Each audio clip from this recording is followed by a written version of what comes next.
In our strategy session now, more on financial reform and the fraud charges against Goldman Sachs.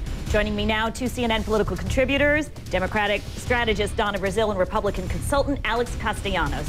Alex, there has been a lot made of the timing of this fraud charge against Goldman Sachs, conveniently hitting just as Wall Street reform's about to go to the Senate floor. Listen to what the president said in a CNBC interview with John Harwood just earlier today. I gave a speech about financial regulatory reform in 2007, before our current crisis. In 2008, before we fully knew what this crisis was going to be, we released financial reform as a package over a year ago. And so we're not Johnny-come-latelys to this thing. We've been pushing this hard throughout, and the SEC is an entirely independent agency that we have no day-to-day control over, and they never discussed with us anything with respect to the charge that would be brought. So this notion that somehow there would be any attempt to interfere in an independent agency is completely false. Alex, do you take the president at his word? Well, it's a little difficult when you begin to put the pieces together here. This administration passed a health care bill by vilifying the insurance industries. They've got a villains help us strategy. And so all of a sudden they're using Goldman Sachs to get their financial reform package through. At the same time that the SEC announces these charges, gosh, the New York Times just happens to come with a front page article with the whole backstory setting the agenda. That's a political decision when someone leaked that. At the same time the story comes out, if you Googled Goldman Sachs and FEC, guess what you got? And a Google ad for BarackObama.com. So yes, it looks like the heavy hand of politics is deeply involved in this one. They could also be capitalizing after the fact. So Donna, my question to you is the White House trying to have it both ways here, vilifying Wall Street now, but Democrats have been close to Wall Street for years? You know, I think the timing, first of all, is irrelevant, because for 2 years we've been going through this crisis. How do we fix what happened on Wall Street so that we never get back into the situation of too big to fail? Look, I think most Americans are tired of Wall Street fleecing hardworking people. The White House is approaching a strategy that will try to fix the problems that were uncovered during this entire crisis. And I think, again, the timing is totally irrelevant. Look, Mitch McConnell went up to New York and sat down with bankers. Now, what about that timing? He says there's nothing wrong with that. He didn't get $1 million like Barack Obama did, but here's why timing does matter. Timing matters here because the Obama administration is trying to ram this bill through before anybody knows what's in it. Republicans are just started reading the bill, and for example, do people know... This bill has been out there for a while. Alex, the Republicans need to stop whining about do people know that in this legislation, government gets access to your personal private financial information in a way it's never had before? Here we go again with new talking points, new lies, cherry pick it.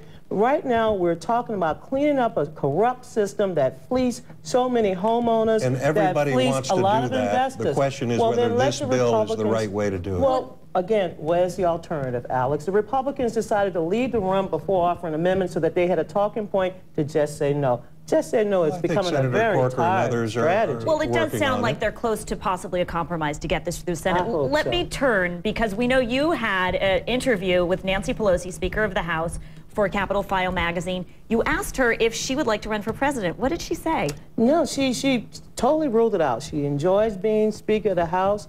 She said that whatever she sets her mind to doing, whether it's on the Appropriation Committee or Speaker, she puts all her energy into doing a great job, and she's doing a great job as Speaker. You probably would love her to run. First of all, I would recommend the interview. I didn't know Donna had such a promising second career, and she may end up with Wolf's job here interviewing. I'm not sure. But it's worth reading. And you know, it's also so interesting to see what these folks are like in real life, their families, how they decide to run. And I got a lot of that from, I think Nancy Pelosi's problem is right now, for example, I'll share some inside data from a Republican source here. Nancy Pelosi's favorable rating in a survey, a national survey, is 34.6. Her unfavorable rating is 53.5. with a 42% of voters saying they have a strongly unfavorable rating. She is the face of an unpopular Congress. She, I think in many ways, has to carry the water that Barack Obama doesn't have to carry. Well, you know, didn't you ask her about this? You know, yes, I talked about how popular. I talked about not just her personal popularity. I talked about the popularity of the institution itself. And, you know, she said, you know, we're elected to do the job for the American people. Mr. Boehner is not popular. Mr. McConnell is not popular. Mr. Reed's not popular. Congress as an institution, they are as popular as a root canal. So right now, I wouldn't worry about the popularity of the Speaker or members of Congress. I would worry about them making sure that the American taxpayers are not being fleeced. Wouldn't you acknowledge that she has delivered? You might not like her policies, but what the president has asked her to do, she has done. She has done, and she gets points for that. But right now, if you ask Americans about a Democratic Congress, is a Democratic Congress, do you agree that they don't listen to voters? 62% of Americans say yes. Is it too liberal? 60% of Americans say yes.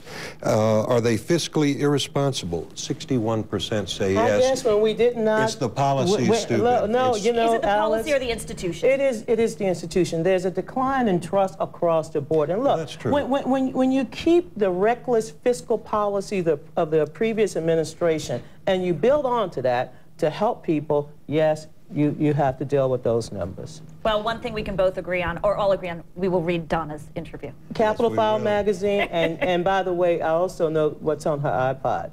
Ooh! You too. She likes you too. She's got good musical taste. Yeah, absolutely. Give her that. All right. And she likes dark chocolate, so I have a lot. I know Nancy Pelosi. You need to read it because you'll like her. I did read it. I did like her. The policies, we have to discuss. All right. Okay, We'll discuss Alex that. Castellanos, Donna Brazile. Thanks, guys.